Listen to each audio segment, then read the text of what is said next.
Okay, thank you. Welcome to the launch of our 2023 State of the Sector Data Maturity Report for the non-profit sector. With over 6,000 people now having completed a data maturity assessment and more than 3 years of data measuring and benchmarking how organisations are doing, we're really excited to share some unique insights with you today. In today's webinar, I'm going to explore how sectors and subsectors compare. I'm going to be talking about how things are changing. I'm going to demonstrate some of the rewards some of the advanced organisations are beginning to reap. I'm going to talk about what's getting better and what's not. And we're going to be hearing about the elephant in the room. So it's going to be a story in 8 chapters. Chapter 1 is really, first of all, to just begin with a bit of context and some definitions for those of you that are new to data maturity or might need a refresh about what we mean and how we collect the data from organisations. So we define data maturity as an organisation's journey towards improvement and increased capability in using data. We have an assessment and that begs the question, what do we mean by data? So when we talk about data, we've got a really broad, holistic definition. We're talking about all the kinds of information an organisation collects and stores and analyses and uses. It's not just numbers, it includes written information, as you'd find in documents or social media. It includes images and video, audio, maps, all of it.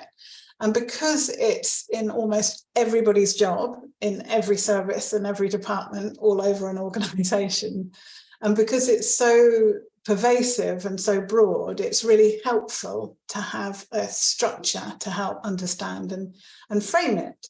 So that is why Data Orchard has created a data maturity framework. This is our framework. It's got 7 key themes that are critical to success. A couple of them being quite obvious, like having the data and the tools to collect and analyse it.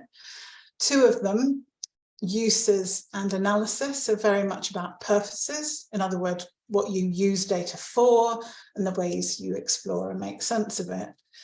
And importantly, several of them are about people. So leadership, skills and culture are absolutely fundamental. And combining these 7 themes together successfully enables organisations to advance along the 5-stage journey from unaware to emerging, learning, developing and mastering. So the data assessment tool is an online questionnaire that explores those 7 key themes in a bit more detail. And the questions are designed around a set of sub-themes. So for example, within leadership, it would include questions about attitudes and plans, capability and investment.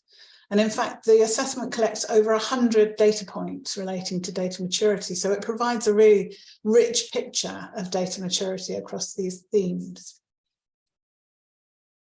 How it works is a person takes an assessment. It takes them around 20 minutes to complete. They get a report. As a result, they learn about data and where their organisation is compared with benchmarks, and they get inspired to take action to get better. And it works much better when lots of people are involved in the process, because data's part of everyone's job. And so our tool's actually been specifically designed for engaging lots and lots of people in the assessment, ideally everyone. And indeed, some organisations do include all of their staff. Some even include their board members as well. So the way that this is relevant about the way that we collect the data. So when we look at the numbers of respondents versus the numbers of organisations, this will explain what we mean. So in a whole organisation assessment, everyone takes it, they get their own report on how they personally scored the organisations, their organisation, and all those responses are combined into one overall report. And so we have one overall organisation score. So at the end of the assessment, users get a report with their results. The report identifies some key things. So it will tell them where they are on the 5-stage journey, how they score in each of the 7 themes, what their strengths are, what priorities they might want to focus on, how they compare to benchmarks, and what the current and next stage looks like for each theme. And I should say, I'm really delighted that our impact evaluations show that the greatest value of the assessment is that it's a tool for learning about data and motivating people to improve. So the data for today's presentation, in the last financial year, we've had 2,045 respondents. I should emphasize that these are validated organizations, and we have a very robust data cleaning and validation process, which means we leave out a lot of noise, and it's always a bit frustrating to leave out data, but we leave out things like people who have used personal email addresses or duplicate responses or other things. So today's presentation is first going to share the findings about organisations in this last financial year, and then later we'll be looking at some longer term trends and changes over the last 3 years. So this is what I mean about the multiple respondents from organisations. So we've got 2,045 respondents matched to 206 organisation assessments. Helpful as well while completing our definitions by what we mean by the non-profit sector. So essentially, we mean non-commercial organisations that have some kind of community or public interest at their core, especially those focused on positive social or environmental impact, typically non-governmental organisations like charities and social enterprises, public sector, universities. And as you can see, the biggest group of organisations using the tool are NGOs, for whom the tool was originally designed. Interestingly, 30% of the users come from commercial organisations, and public sector represents 16%. Now, I'm sure you're dying to know who is in the lead. Is it true that the non-profit sector is lagging terribly behind? Well, let's look at some of the findings. So before I start on the findings, when I'm using average, just for this, I've been told I have to say this for the statsy techie data people. So when I'm saying average, I mean the median. When I'm giving data maturity scores, they'll be on a scale of 0 to 5, representing the 5 stages. And when you see a fish, it represents an organisation assessment score. So perhaps surprisingly, we didn't find much difference in data maturity between sectors. Our research shows the public sector slightly ahead, followed by the commercial sector and then NGOs. But of course, averages are pretty meaningless and don't really fully capture the range. So what we've seen is that in every sector, there are organisations at different stages of data maturity. And when we separate these out, you can see there's a real mix in every sector. In every sector, there are organisations at different stages, some leading the way, others lagging behind.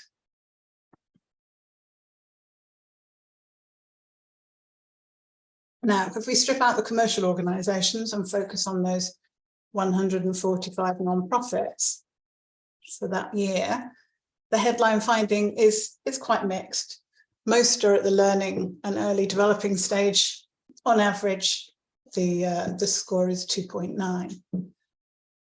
Some of you may be wondering why we need an unaware stage when there are no organisations in that stage. And I should emphasize that users are self-selecting. So arguably, if you have absolutely no interest in data, you're very unlikely to take a data maturity assessment. And we have actually asked ourselves whether we should get rid of it, but I'll explain why not on the next slide. And perhaps, like us, you're starting to wonder if there maybe should be another stage after mastering. So watch this space. The march of progress never stops, and our understanding of data maturity will continue to grow over the years. So I'm going to take a look at the scores now for the 7 themes. In this chart, each dot represents an organisation score for a theme. And you can see there's enormous variation in how organisations are scoring. So it's not a single story, either at a whole organisation level, or even when we delve into the theme level. And you can see for several of the themes, there are some organisations scoring in the lowest unaware stage, particularly for skills. The headline finding from this is that the sector is strongest in culture and tools and weakest in skills and analysis.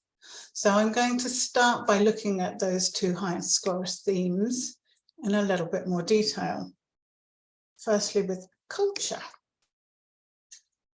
Bear with me.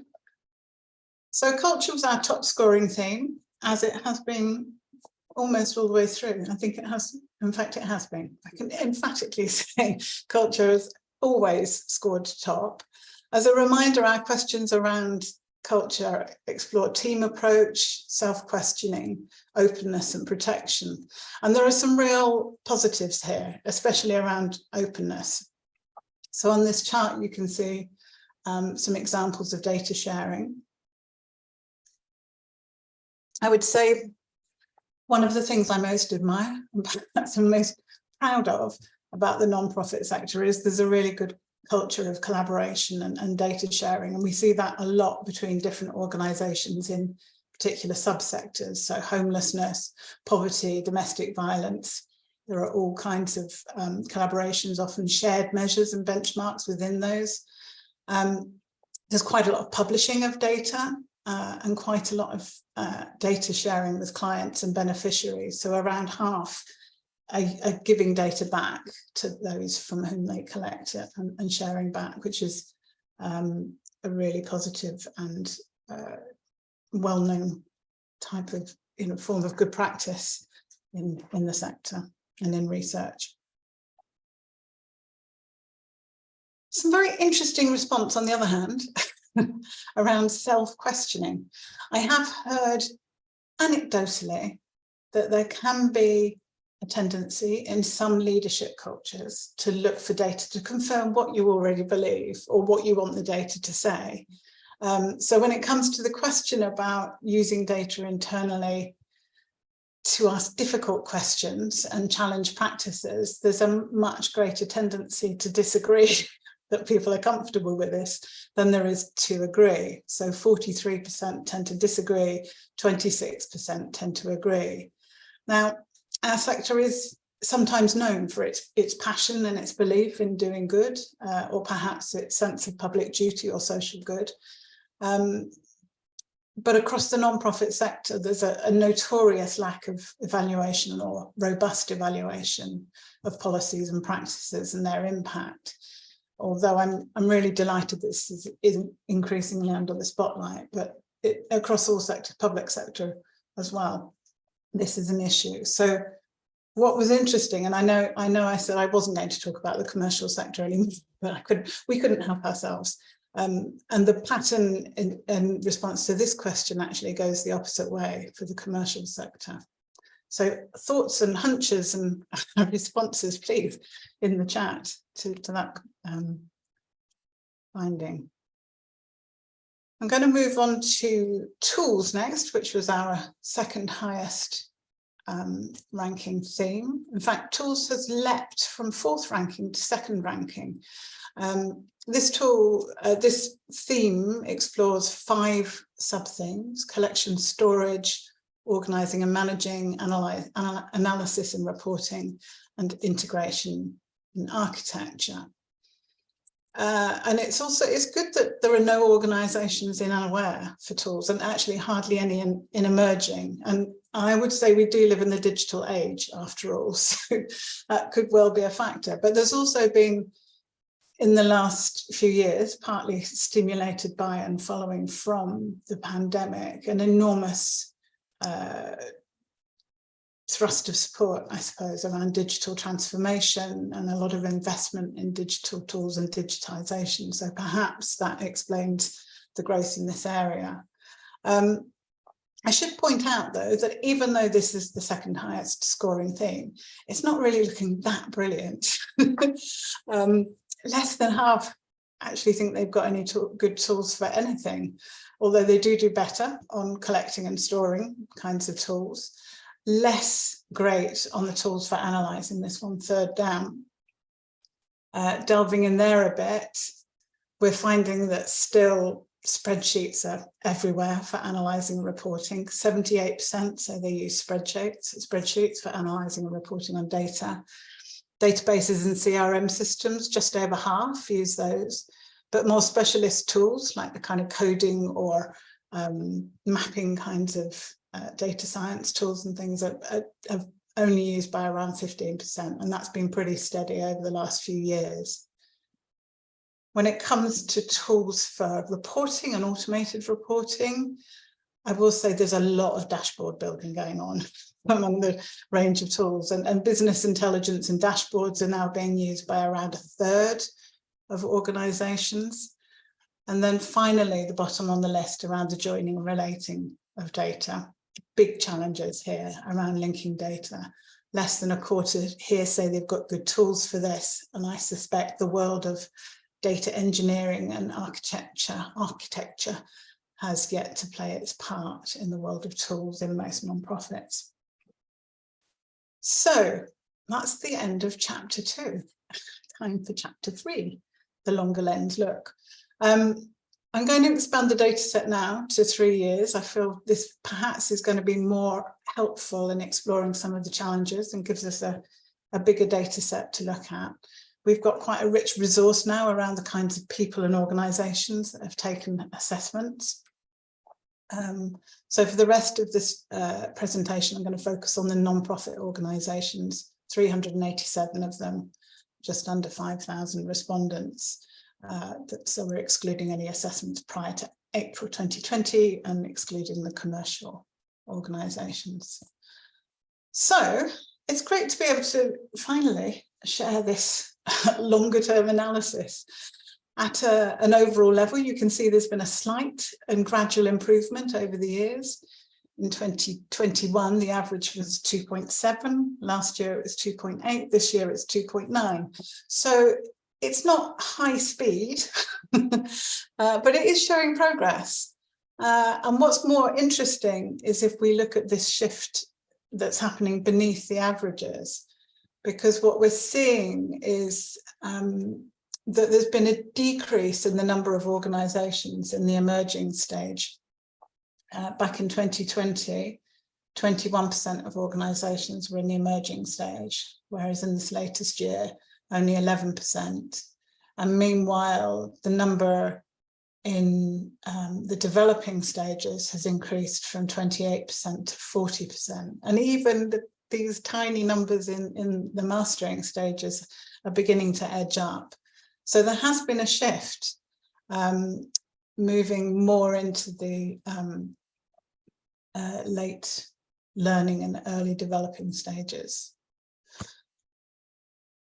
With our enormous data set, we've had some great opportunities to look at the benchmarking and look at data maturity from a range of different angles. Every year since we started research, we've looked into the question of whether the size of an organisation makes a difference. Do wealthier organisations or bigger organisations do better at data maturity? And I can say very robustly, we have looked at this over and over and over again, and we can find no evidence at all that the annual income or the number of employees makes any difference to data maturity. In fact, we did have some quite fun times playing with the fish of different size to represent this, but it all got a bit chaotic, so we dropped that idea. But some of the other things that may have an influence are I'm going to share with you now. So firstly, subsector. We classify the non-profit organisations using the International Classification of Non-Profit Organisations, the ICNPO, which puts organisations into a single category based on their main activity. And then we've added in a few extra ones here for public sector. I could literally spend a whole organisation talking about classifying organisations. Mercifully, our friends at Pro Bono Economics are leading the charge with government and ONS on data standards and classifications. And I know the Charity Commissioner grappling with this one too. So we'll just leave that whole categorization issue and just note on things to reflect on in terms of the results. I'd say my first observation is that there's a real diversity in the types of organisations taking assessments. The biggest numbers by type are those in health, social services, education and local authorities. I know from NCVO's data that the biggest groups they have when they're profiling the whole sector are social services, culture and recreation and religion. Those religion and culture and recreation are right at the bottom of the list on ours. It's interesting that the higher scoring organisations are regional government, national government, local government, and research. And there is an argument that some people have suggested that many of these kinds of organisations are much intrinsically in the data business. For example, if you're a regulator, or you would hope if you're a research organisation, that data would be very much your business. Similarly, for umbrella bodies, perhaps membership type organisations collecting, disseminating data, profiling their sector is their industry, whereas those very much lower in data maturity, for example, religion, arguably they're more in the business of faith, culture and recreation, and more in the business of creativity and fun. Although I should say I know of a number of arts organisations that are really on it with their data. So I can't say it's representative. I'm just saying this is the data we have from those who have taken the assessment. Another factor that's also indicated is geographic location. So I'm really delighted to say that the users of our tool come from all over the UK and indeed from all over the world. More than 30 other countries around the world, in fact. Within the UK, we've seen quite a lot of differences by location. So it seems in Scotland and Northern Ireland and Wales, they seem to be leading the charge in data maturity.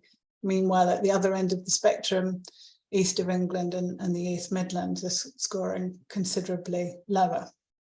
Again, numbers are small. I do regret now, having seen how many people have come from overseas in other countries, that I haven't got the international version of this, but it is in the report. So you can also compare by nation, in which there is actually less considerable difference on a country by country basis. So what's changing? On first glance, when we map the 3 years of data, I sort of have mixed feelings. On one hand, it's good because it means looking at 3 batches of annual data, it shows that the previous findings are validated. But on the other hand, it doesn't look like there's much changing. So it's a slight dread, what am I going to say this year? But I think if we just take the sort of start and end years, just to be able to see a little bit more clearly here, we can see the biggest increases have been in culture and tools themes, which I talked about earlier. And the next biggest is in uses, so the purposes for which data is being used. Skills, analysis and leadership have increased a little fraction, tiny fraction, and data is the only one that seems to have got worse. So we're going to have a little bit of a delve into initially some of the things that's got better. I'm going to focus on uses. So one of the main things around when we're looking at uses is both the purposes for which organisations are using data and the rewards and benefits that they get from doing so. We've been able to take a look. So we have a set of service areas, sort of more external service-facing areas that we explore with users. You can see of the organisations in the emerging stage that they are getting some moderate rewards from using data. Many of these organisations are at quite a basic level, so not massive rewards, but mostly around evidencing impact to stakeholders, a little bit of targeting services and reach and engagement.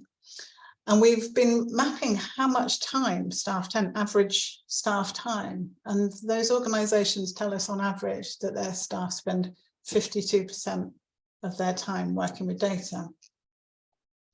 When we add in the learning stage, you can see that the range of benefits is more extensive, and they're getting many more rewards. And we did start to look at this how much time is spent with data last year, largely in the hope that what it would tell us is that you just have to spend less time because everything's so efficient and so perfect and automated that everybody has plenty more time.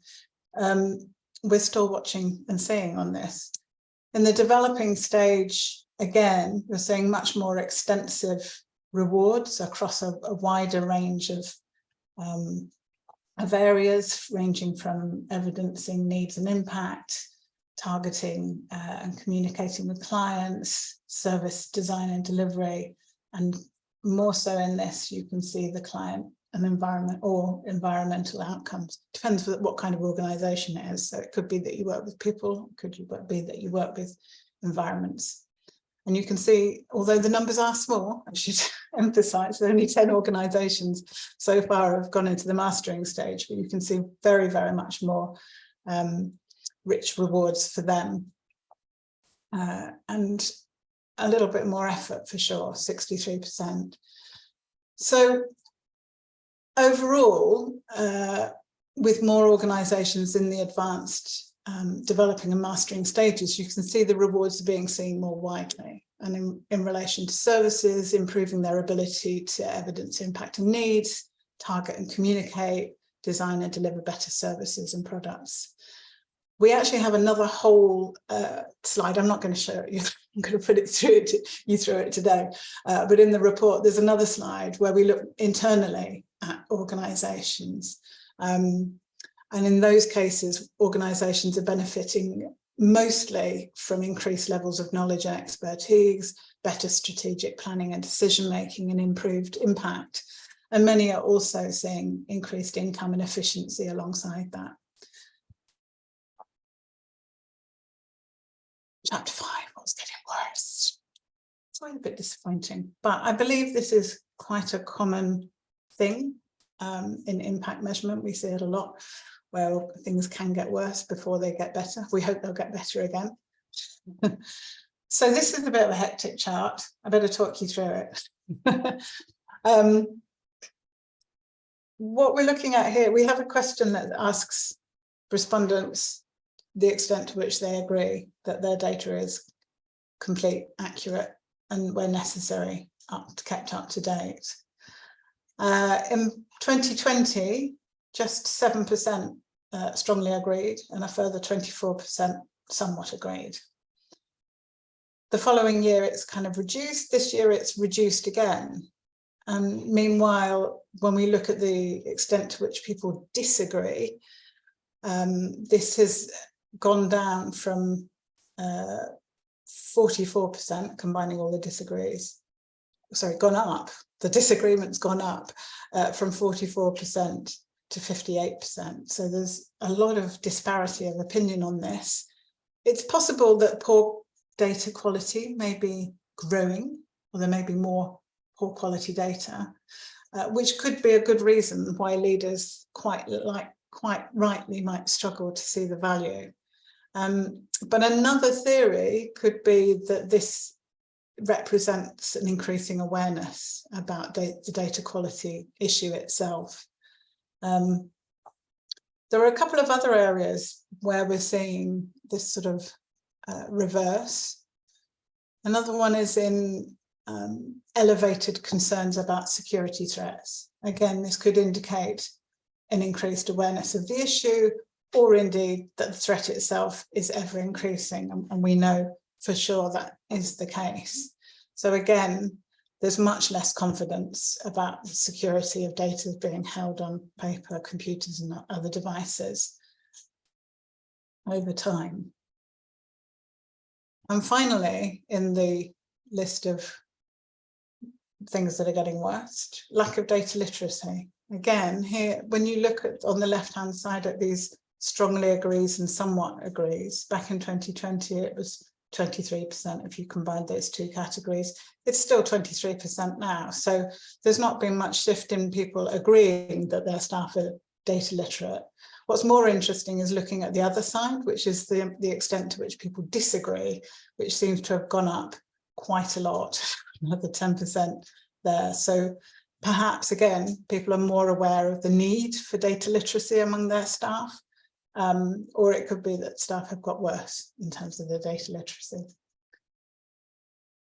So I'm going to talk about leadership now. I'm going to talk about leaders because they're key. They're key to planning and decision-making and resourcing data maturity. And in fact, they are the second largest user group of our tool by role type. Second only, actually, to frontline service providers, which is a good thing, because I always imagined it would be full of people in data roles. So it's fantastic that leaders are so engaged in using our tool. Unfortunately, the overall scores for leadership haven't shifted much in the last 3 years, though there are some indications that things are starting to change. At an overarching level, more organisations are saying they have a business plan with defined and measurable goals. So just under half now compared to, well, 49% now compared to 40% back in 2020. So, I mean, it would be quite hard to get through a pandemic and engage a cost of living crisis without some kind of strategic plan. And I know it's something in the leadership networks that's an ongoing cycle.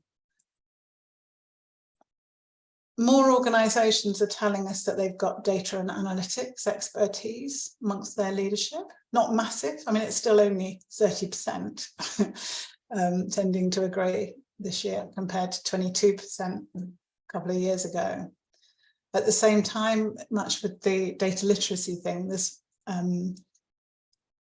more tending to disagree.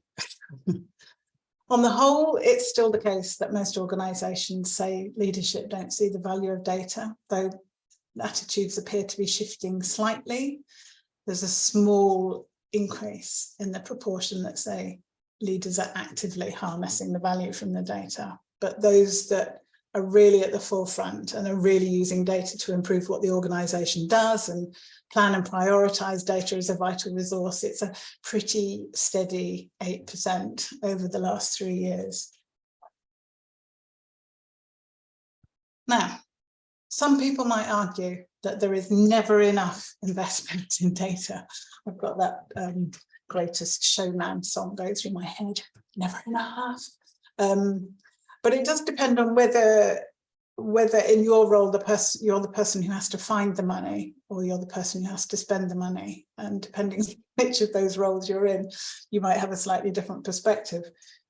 But this research does show that data maturity is strongly related to leaders' investment in people and skills and learning and tools.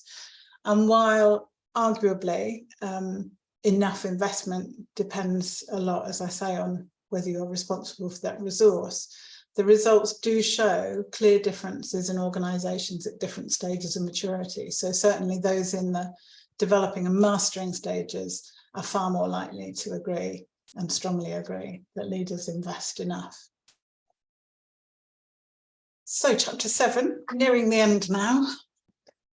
Skills and analysis have been consistently the weakest of the 7 themes, with little change in the scores over the last 3 years. The skills problem is pretty evident. Less than 1 in 5 say they've got appropriate numbers of staff managing and developing their capabilities. And in fact, I've got my things the wrong way around here. Yeah, less than 1 in 5 have got the right skills, the right skills and capabilities to maximise the use of their data. And then when we come to this one, the capacity issue, it would suggest things are actually getting worse, and knowing the state of the economy and the recruitment challenges people tell us about and the skills shortages, less than a quarter are saying they've got the right skills to maximise the use of their data.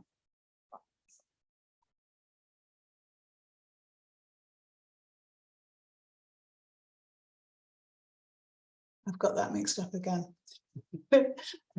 Less than 1 in 5. I've got my two slides mixed up. So I mean 1 in 5. So we've got 6% strongly agreeing and 13% somewhat agreeing. So around 1 in 5 are saying they've got the right numbers of staff developing their data capabilities. Sorry about that. Finally, moving on to analysis, there's a lot of, I suppose, what we would call fairly basic analysis going on. So you can see from these results where we ask organisations what kinds of analyses they're doing. The most dominant ones are very basic levels, basic counts and charts, fairly descriptive analysis about what's already happened in the past. Around half are delving in a little bit more into patterns and correlations and exploring the why around some of their data. Around 28% are looking more at predictive analysis, modelling what might happen in the future, forecasting, and around 20% are doing the prescriptive type of analyses. Overall, less than half of organisations say that they analyse data in useful and meaningful ways. So it's much more superficial much of the time rather than the deeper exploratory or experimental kinds of approaches. And again, when it comes to reporting and analysis, a lot of that strategic level stuff is arduously and manually collated from multiple sources. So just over a third have semi-automated reporting, but the vast majority are doing a lot of manual work and pulling their analysis together. So finally, we're in Elephant's Corner. I did say I would finish with this. I think the research has shown some aspects of data and data management have got growing environmental, legal and resource waste implications. And they're often areas that are overlooked in the data strategies that we've seen, or the approaches that organisations are taking to data. Essentially, as volumes of data in the cloud, which makes it all sound very fluffy and airy, continue to grow at high speed, the environmental impact of data centres can't be ignored. And there is, to be honest, a bit of a mess out there. So there's a lot of digital files and documents and systems are not well organised and managed.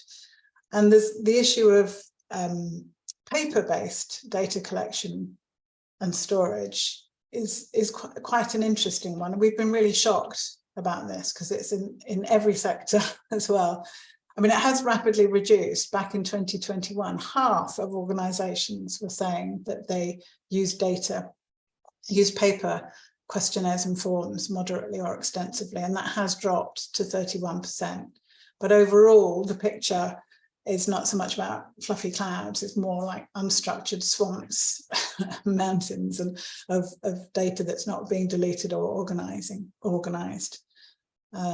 So the environmental impact of those data centres are everybody's responsibility.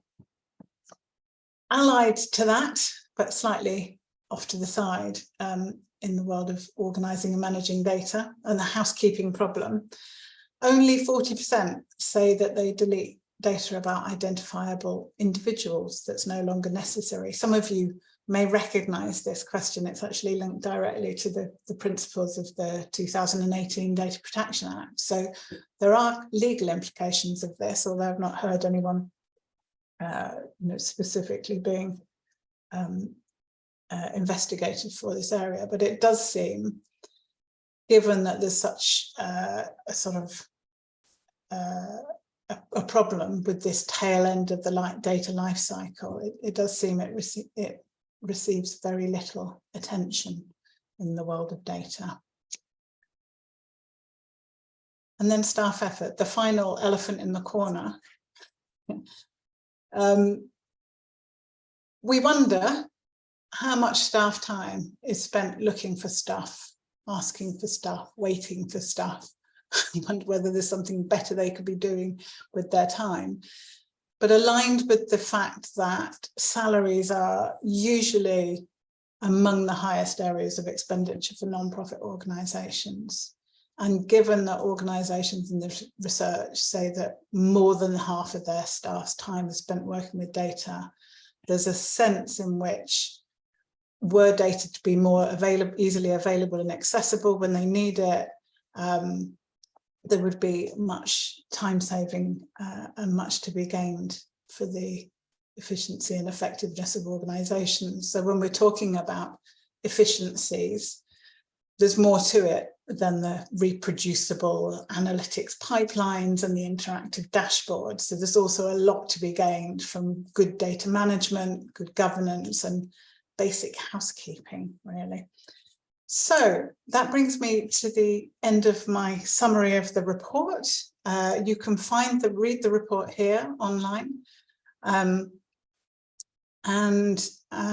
would like to say thanks for all the fish. Before I forget, I just have to thank my colleagues, Libby Harkins in particular, who designed our beautiful fish visualizations, and open to questions.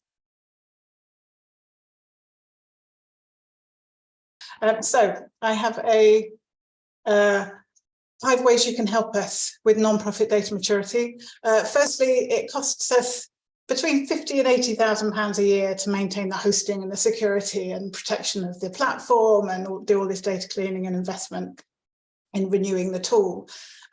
We first launched the tool in 2018 on version 17. We're now on version 23, so it is constantly updating. We do invite people to make donations for use of the free tool. In those 4 years, we have had £4.36 in donations. So if there are any of you who have found the free tool valuable, please donate. If you're a funder or someone aware of potential grant support for helping us to develop the next iteration of the tool and keep supporting this work for free for the non-profit sector, it would be great. If you found the report helpful in your work, do let us know in the evaluation form we'll be sending you, and also respond to our feedback request if you're a user of the tool. And of course, yes, please share and promote the tool and resources far and wide. And thank you very much to all of my colleagues, particularly Libby Harkins and Ben and Hannah, who have been particularly helpful in getting this out there. Thank you very much. Thank you very much, everybody.